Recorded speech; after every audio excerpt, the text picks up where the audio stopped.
अस्सलाम वालेकुम नाज़रीन, प्रोग्राम न्यूज़ रिव्यूज़ में खुशामदीद। मैं हूँ इरफान हैदर। आज गुफ्तगू होगी बानी पीटीआई के सेहत और मुमकिना अस्पताल मुंतकली के मामले पर, जिसे मुल्क की सियासत में एक नई बहस छेड़ दी है।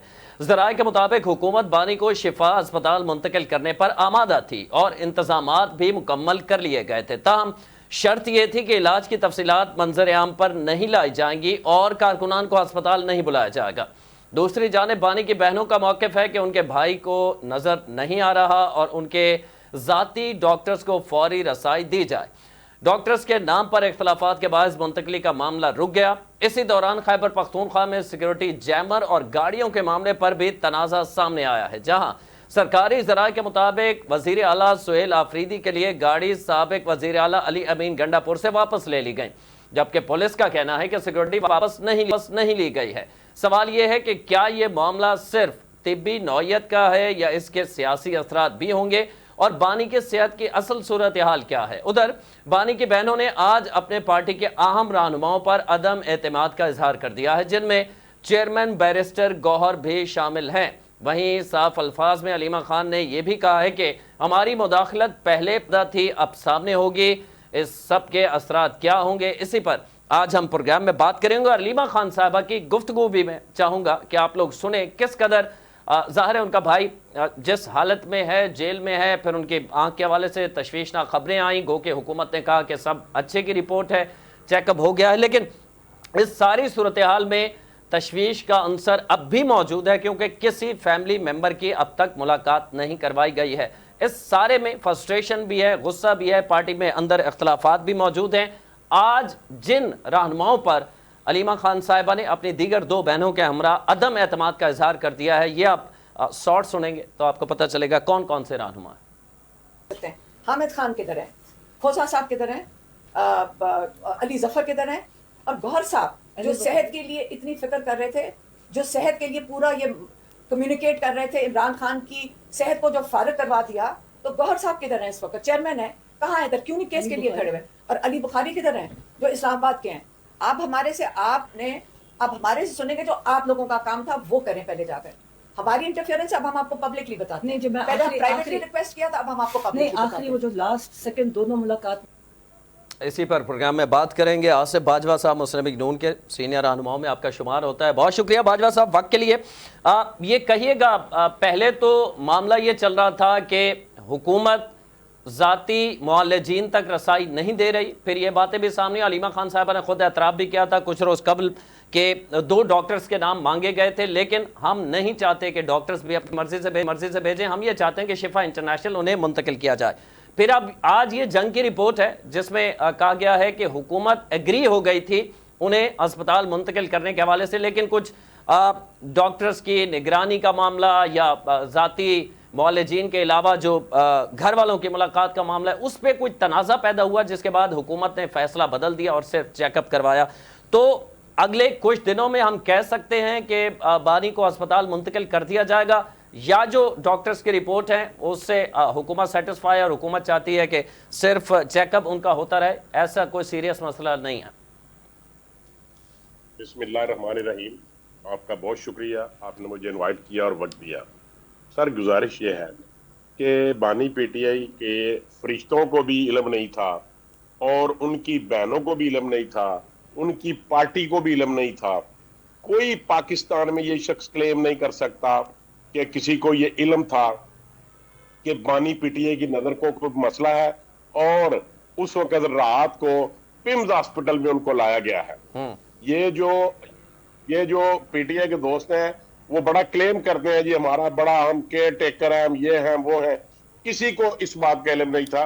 इसका मतलब ये हुआ कि गवर्नमेंट जो है इस मामले में बड़ी केयर कर रही है, बड़ी एहतियात से काम कर रही है कि अगर बानी पीटीआई की किसी किस्म की सेहत की खराबी है या उनकी आंख में कोई इश्यूज हैं तो उनको फौरी तौर पे वो हॉस्पिटल लेकर के गए। उसके बाद जब इनको इनके बाद पता चला तो इन्होंने क्लेम किया कि हमें उनकी रिपोर्ट्स दिखाई जाए। हमने फौरी तौर पर मुतलका जो डॉक्टर्स थे, जो बोर्ड था, जिन्होंने चेकअप किया, जिन्होंने मेडिसिन दी, जिन्होंने उनकी ट्रीटमेंट की, उनकी एक रिपोर्ट जो थी वो ऑफिशियली उनकी बानी पीटीआई की फैमिली को वो पेश कर दी गई। ये सब रिकॉर्ड की बातें हैं। ठीक है। अब बात ये है सर कि पाकिस्तान तहरीक इंसाफ ऐसे नॉन इश्यूज को इश्यू बनाना चाहते हैं कि देखें जी, उनको देखें जिस तरीके से बानी पीटीआई जेल में रह रहे हैं, उनको तो ऐसे रहना ही नहीं चाहिए था। वो तो कहते थे कि एक नहीं, दो नहीं, एक पाकिस्तान। वो कहते थे कि हर शख्स के लिए सेम कानून होना चाहिए। क्या जितनी सहूलियत बानी पीटीआई को हासिल है उस जेल में, अडयाला में, क्या इतनी आला सहूलियत, यानी 7 कमरे उनको दिए गए हैं, जिम उनको दिया गया है, शक्ति उनको दिया गया है, स्पेशल खाना उनके लिए तैयार होता है, वॉक वो करते हैं, सैर वो करते हैं, टीवी उनको दिया गया है, हीटर उनको दिया गया है, एयर कंडीशनर उनको दिया गया है। क्या ये सारी सहूलतें बाकी जेलों को, जेल वालों कैदियों को है? कतई तौर पे ऐसी बात नहीं है। अब बात ये है कि अब ये पीटीआई वाले क्या कर रहे हैं? ये पीटीआई वाले जो हैं ये चाहते हैं कि वो नॉन इश्यूज को इशू बना के अनारकी पैदा करें, पाकिस्तान की सड़कों के ऊपर आए और वहां पे खून रेजी हो, हंगामे हो, और हम कहें कि ये जी पाकिस्तान तहरीक इंसाफ के जो जाले हैं वो बानी पीटीआई के लिए लड़ने मरने को तैयार है। लेकिन हम, हुकूमत ये चाहती है कि पाकिस्तान के अवाम को जिस तरीके से भी वो रह रहे हैं, कुछ गरीब हैं, कुछ अमीर हैं, कुछ सरमायादार हैं, वो अपनी अपनी डोमेन में अपना काम करें, तहरीक इंसाफ वाले अपना काम करें। अब एक और बात करते हैं कि उन्होंने इख्तलाफ क्या किया। उन्होंने जो मैं आवाज तो नहीं सुन सका, आपने जो शार्ट सुनाए, लेकिन आई नो इट। देखें सर, बात यह है बानी पीटीआई बैरिस्टर गौहर लतीफ खोसा साहब, अली जफर साहब, उनके अपने कजन हैं, वकील खान साहब के मामू के बेटे हैं वो। अब ये 3-4 वकला के नाम लिया लीमा खान साहिबा ने और कहा कि ये लोग किधर हैं, यानी हमने आपको टिकट इसलिए दिया था कि आप हमारे केसेस देखेंगे और आप तो दूर खड़े हैं। इवन के उन्होंने कहा कि चेयरमैन बैरिस्टर गौहर किधर है आज, तो बड़े सख्त लफ्जों में उन्होंने। मैं अर्ज करता हूं किधर है। वो इधर हैं जो इससे पहले जिन जिन ओहदेदारों को बानी पीटीआई ने नवाजा, वो किधर है? आज अली मीन गंडापुर किधर है? आज पंजाब की जो पहले क़यादत थी वो किधर है? देखें, बानी पीटीआई एक कॉन्स्पिरेसी थ्योरी के ऊपर काम कर रहे हैं। वो नहीं चाहते कि पाकिस्तान तहरीक इंसाफ में कोई भी एक ऐसा शख्स हो जिसको लोग ये कह सके कि बानी पीटीआई खुदा न करे इस तरह। देखें, जिंदगी बहुत अल्लाह के हाथ में है, हर शख्स इस दुनिया से है। और यहाँ पाकिस्तान में किसी भुट्टो ने पार्टी बनाई, अब कोई और क़यादत कर रहा है, ये कोई सब पीपल्स पार्टी किसी ने बनाई, जमात इस्लामी किसी ने बनाई, सब जमातें किसी ने बनाई, और लोग आते गए जाते गए। वो कहते हैं, उनकी सोच ये है, कॉन्स्पिरेसी उनकी ये है, वो समझते हैं कि पानी जो पीटीआई है उसमें जो न्यू जनरेशन है, जो उनके वर्कर है, उनमें ये बात उन्होंने उनके जहन में बैठा दी है कि पानी पीटीआई नहीं तो पाकिस्तान नहीं। इसका मतलब ये भी है, ये भी बड़ा खतरनाक नारा है। वो कहते हैं कि कहीं ऐसा ना हो कि कोई भी शख्स वो कह सके कि बानी पीटीआई के बाद आज वो बीमार हैं तो मैं उनकी क़यादत पार्टी को करने को तैयार हूं। बानी पीटीआई किसी को इस काबिल रहने नहीं देना चाहते। उसकी वजह सिर्फ यही है कि वो सिर्फ और सिर्फ अपनी हद तक पार्टी को महदूद रखना चाहते हैं। इस वजह से देखें, जब आलिया हमजा को पंजाब का चीफ ऑर्गेनाइजर बनाया गया तो लाहौर में पूरे पाकिस्तान से एक उनका इजलास हुआ। आलिया हमजा को कुछ पता नहीं था। जब इन्होंने अली मीन गंडापुर को चीफ मिनिस्टर बनाया तो उसका किसी और, जो उनका, मुझे उसका नाम भूल गया है, उसको मुखालफत में, हर शख्स का वो मुखालफ पैदा करते हैं। पहले मुखालफ को सपोर्ट करते हैं, फिर किसी को उदा देते हैं। ये कॉन्स्पिरेसी है। वो ये खुद चाहते हैं कि बानी पीटीआई जो है वो उनके अलावा कोई लीडर ना बन सके, उनके अलावा कोई लीडर ना बने। और ये भी हुकूमत कहती है कि पीटीआई पूरे खुद चाह रही है कि बानी पीटीआई जेल में रहे। मैं सरदार सदाकत हयात साहब हमारे साथ मौजूद हैं, तहरीक इंसाफ के रहनुमा, उनसे बात कर लेते हैं इस हवाले से। सरदार साहब, हो सकता है मेरा सवाल थोड़ा तल्ख हो। जो चीज़ें हम देख रहे हैं ना, हम तो पिछले कई माह से कह रहे थे कि तहरीक इंसाफ आज जिस नहज तक पहुंची है उसकी वजह आपसी इख्तलाफात हैं, तो अब वो खुल के सामने आने लग गए हैं। अब अलीमा खान साहिबा ने कह दिया कि पहले हम पसे पर्दा मुदाखलत होती थी हमारी, अब सामने होगी सबके। तो जो पार्टी का हिस्सा नहीं है, बहनें हैं, वो सियासत पे असरअंदाज हो रही हैं तहरीक इंसाफ की। हम देख रहे हैं, तो आप इस वक्त किसके मौक़िफ़ के साथ हैं? आप जुनेद अकबर साहब के मौक़िफ़ के साथ हैं, बैरिस्टर गौर, सलमान अकरम राजा, अलीमा खान साहिबा, किसके मौक़िफ़ की तायीद करेंगे?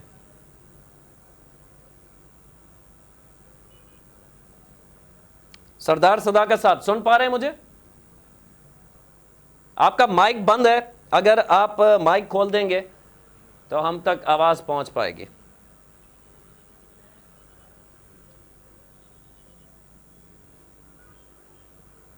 सर माइक म्यूट है आपका।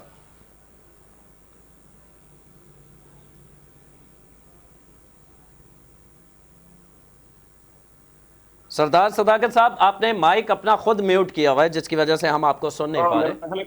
जी जी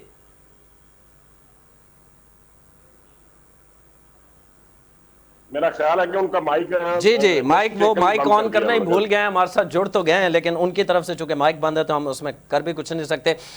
मैं आसिफ बाजवा साहब आपसे चाहूंगा जानना कि ये कितना आसान होता हुकूमत के लिए भी और तमाम पाकिस्तानियों के लिए भी मसला हल हो जाता। अलीमा खान साहिबा, उज़मा खान साहिबा, कोई एक बहन जो उनका तकाजा था वो जाके एक दफ़ा देख लेते, डॉक्टर उनकी मौजूदगी में वो सारा चेकअप कर लेते, बात ख़त्म हो जाती। ये जो गुमगू की कैफियत है ना, ये हुकूमत ने खुद भी तो क्रिएट की है। क्या वजह है कि किसी भी करीबी अजीज को मिलने की इजाज़त नहीं है? आसिफ बाजवा साहब।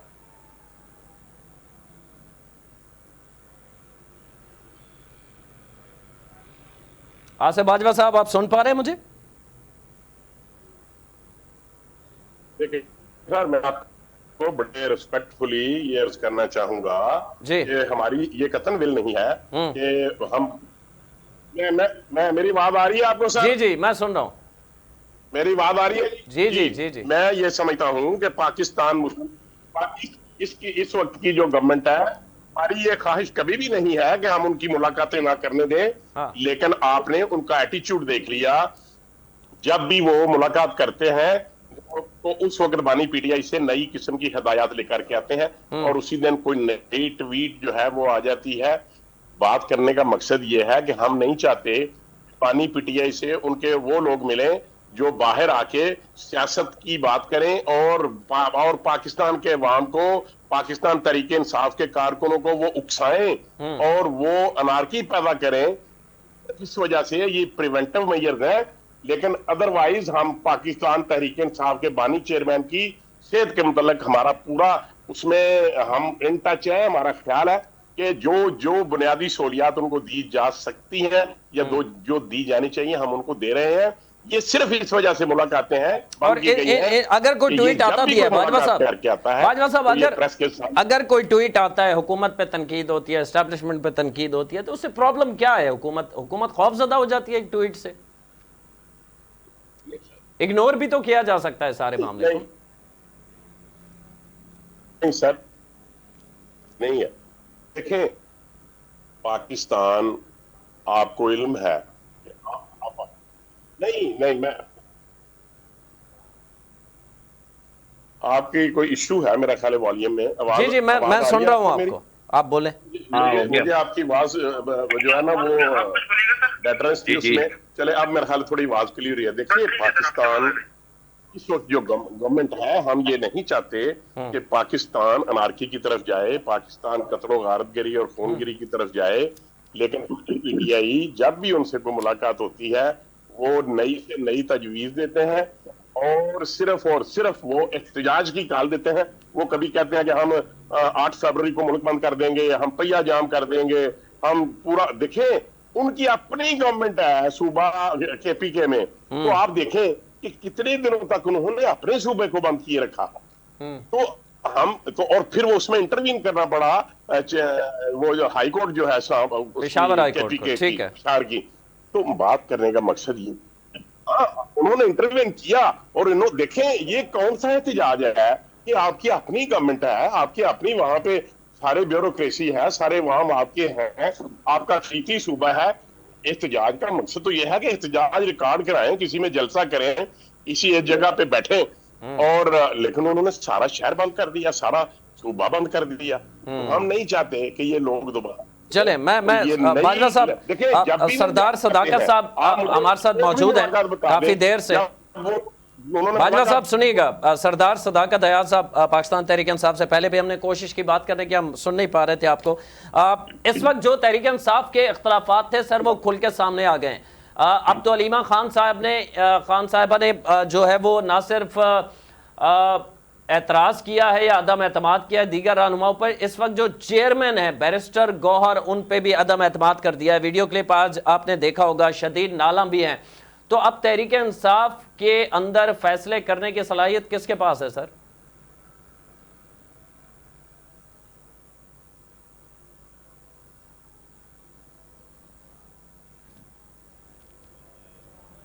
ये आप मुझसे पूछ रहे हैं? जी जी, सरदार सदाकत साहब।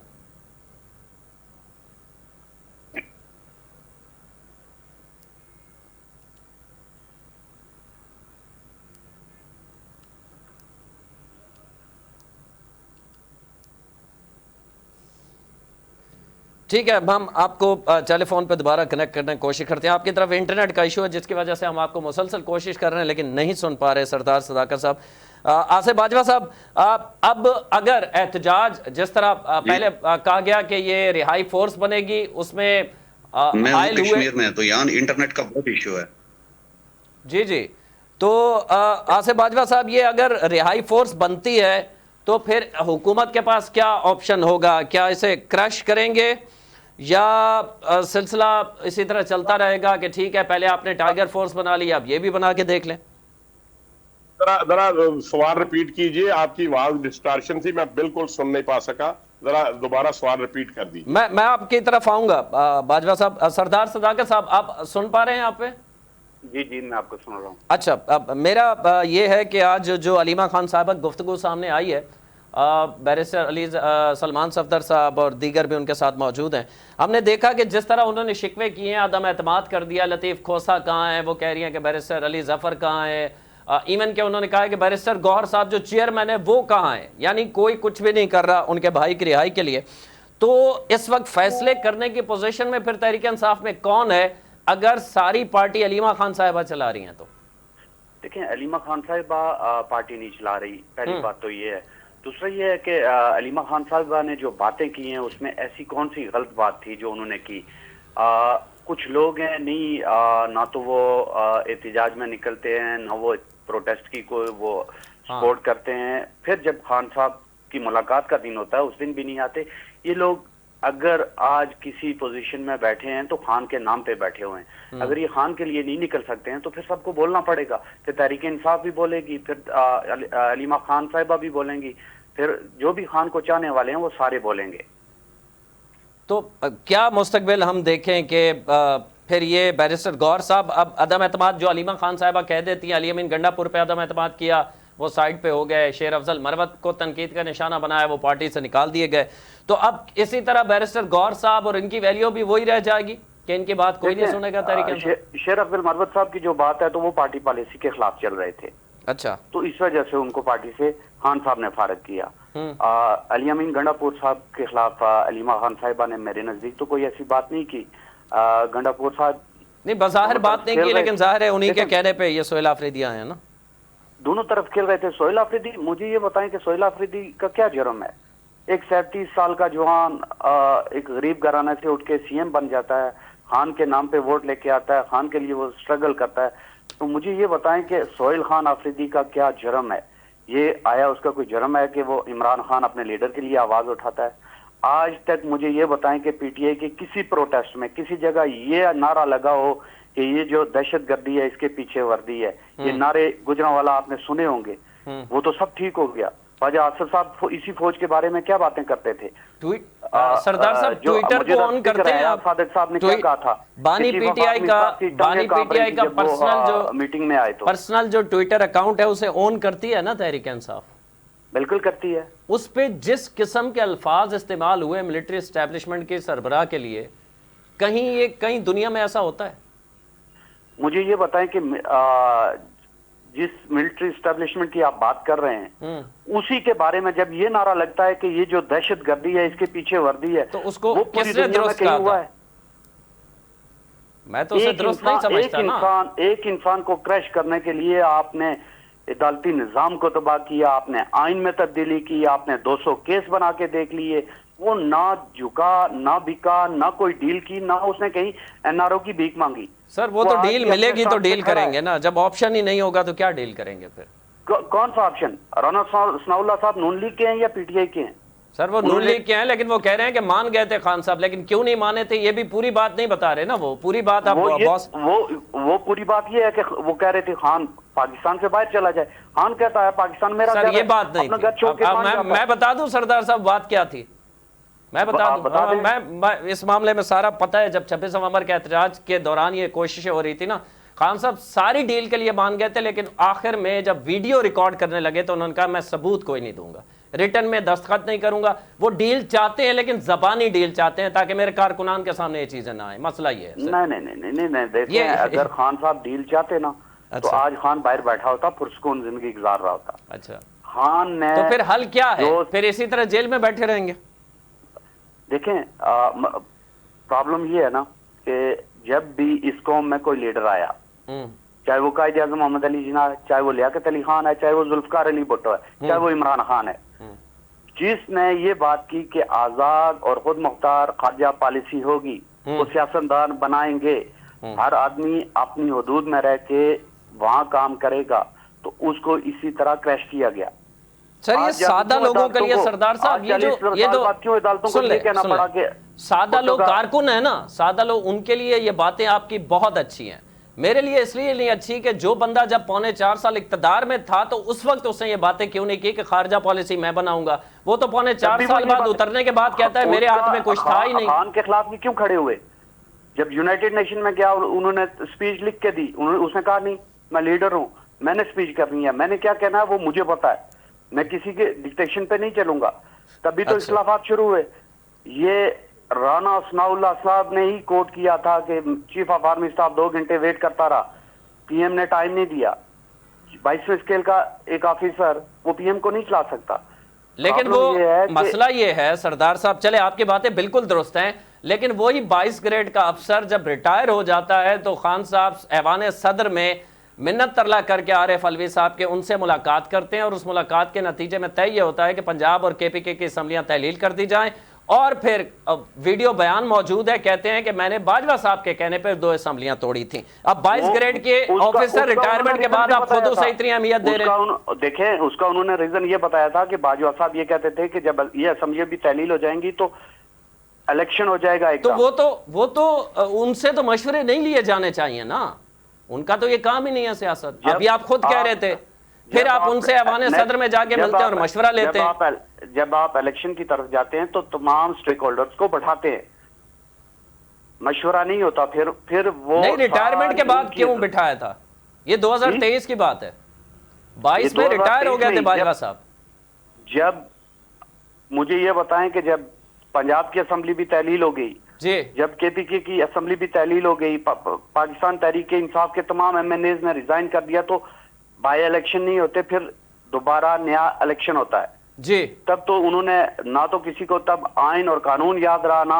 नहीं, वो बातें बिल्कुल ठीक है आपकी, मैं उसका शावर हाई कोर्ट ने वो कर दिया, पाकिस्तान सुप्रीम कोर्ट ने दोबारा इलेक्शन का भी कहा था कि 90 दिन के अंदर होने चाहिए। वो मैं तो इसका इनकार ही नहीं कर रहा सर, मैं ये कह रहा हूं कि बिल्कुल ऐसा है, लेकिन अगर एतराफ एक वजीर आजम साबिक का पड़ा हो कि मैंने एक साबिक 22 ग्रेड के अफसर के कहने पर असम्बलियां तहलील की, एक तरफ आप कहते हैं खारजा पॉलिसी मुल्की मामला सियासतदानों ने देखने, उनका इंटरफेयर नहीं चाहिए, फिर सियासतदान रिटायरमेंट के बाद उनसे मशवरे लेने क्यों जाते हैं? रिटायरमेंट कौन से सियासतदान ने ली? बानी पीटीआई ने उनसे मशवरा किया, उनका एतराफ मौजूद है कि मैंने उनके कहने पे असम्बलियां तोड़ी। पहली बात तो यह है कि सियासतदान रिटायर्ड होके सियासत छोड़ देते हैं जी। वो मुलाजम नहीं होते कि वो पेंशन पे चले जाएं। तो ना तो बानी पीटीआई सियासत से रिटायर्ड हुआ, ना बानी मैं बात ही कुछ और कर रहा हूँ। बाजवा साहब तो रिटायर हुए थे ना सर 22 ग्रेड के? बाजवा साहब रिटायर नहीं हुए थे, उस टाइम वो चीफ ऑफ आर्मी स्टाफ थे। सर वो 2022 में चीफ ऑफ आर्मी स्टाफ नहीं रहे थे, 2023 में असम्बलियां तहलील हुई हैं। आप सारा गड़बड़ कर रहे हैं मामलात को। जब पाकिस्तान तहरीक इंसाफ की गवर्नमेंट खत्म हुई थी जी, उस वक्त आर्मी चीफ कौन था? बाजवा साहब थे। तो फिर मैं कह रहा हूं असम्बलियां जब तोड़ी पंजाब और केपीके की, उस वक्त कौन था आर्मी चीफ? जब आर्मी चीफ बाजवा साहब थे, उन्होंने कहा कि री इलेक्शन अगर आप चाहते हैं तो ये इस तरह होगा कि अगर पंजाब और केपीके की असेंबली भी आप तोड़ देते हैं, हाँ। आपके नेशनल असेंबली के ऑलरेडी मेंबरान रिजाइन कर चुके हैं, तो आप री इलेक्शन में जा सकते हैं। अच्छा, और फिर 1 साल खान साहब उनके इस मशवरे का एक साल इंतजार तक करते कहते रहे और कहते 1 साल बाद इस पे इंप्लीमेंट किया। केयर सेटअप भी तो 1 साल के लिए लगा रहा ना, फिर उसके बाद। सर आप मैं समझा नहीं पा रहा या आप समझना नहीं चाहते। बहरहाल आसिफ बाजवा साहब हमारे साथ मौजूद हैं, मुस्लिम लीग नून के रहनुमा, तो उनसे ज़रा जान लेते हैं। सर अब इनका शिकवा जो रिहाई फोर्स के हवाले से भी मैंने सवाल किया, कल एक बड़ा अफसोसनाक वाक़या पेश आया, मैं भूल रहा था, मैं चाह रहा हूं कि इस पर बात कर लें। हम देखते हैं कि दहशत गर्दी के मामला जो होते हैं ना बाजवा साहब, वो केपीके और बलोचिस्तान में हो रहे थे, लेकिन आखिर में 1-1.5 मिनट है, मैं आपसे जानना चाहूंगा, कल भक्कर डिस्ट्रिक्ट जो बिल्कुल बॉर्डर पे है, केपीके के डेर इस्माइल खान से मिलता है, वहां दाजिल चेक पोस्ट पे आपने देखा होगा खुदकुश हमला हुआ। तो दहशतगर्द अब केपीके से पंजाब की तरफ बढ़ने की कोशिश कर रहे हैं, हिकमत अमली क्या है हुकूमत की? देखिए सर, बात यह है कि पाकिस्तान की गवर्नमेंट की इस वक्त हिकमत अमली जो है वो इस तरीके से नहीं की जा सकती, लेकिन ये एक हमारी विल है, ये हमारी ख्वाहिश है, हमारी कोशिश कि हर हालत में दहशत गर्दी के ऊपर काबू पाएंगे। और जिस तरीके से तालिबान अफगानिस्तान भारत के हाथों में खेल रहे हैं, उनकी वजह से हम ये सारे मामला को पूरी दुनिया को हमने ये बावर कराया है कि भारत जो है वो अफगानिस्तान से मिलके ये प्रॉक्सी वार कर रहे हैं पाकिस्तान में और बलोचिस्तान में और बिलखुसूस केपी में। और आपके इल्म में होगा कि पाकिस्तान की फौज जो है वो इस वक्त अपने जानों के नजराने पेश कर रहे हैं और अवाम भी अपनी जानों के नजराने पेश कर रहे हैं, लेकिन पाकिस्तान की फौज और हुकूमत पाकिस्तान और पाकिस्तान के अवाम हर हालत में इस जो दहशत गर्दी है इसके ऊपर काबू पाएंगे ताकि इस मुल्क के बच्चों का चले, हम उम्मीद करते हैं कि दहशत गर्दी कम हो बजाय कि इसमें कोई बढ़ावा आए। सरदार सदाकत हयात साहब तहरीक इंसाफ से और आसिफ बाजवा साहब मुस्लिम लीग नून के रहनुमा हमारे साथ मौजूद थे। नाज़रीन, प्रोग्राम का वक्त अपने अख्ताम को पहुंचता है, इरफान हैदर को इजाज़त दीजिए, अल्लाह निगहबान।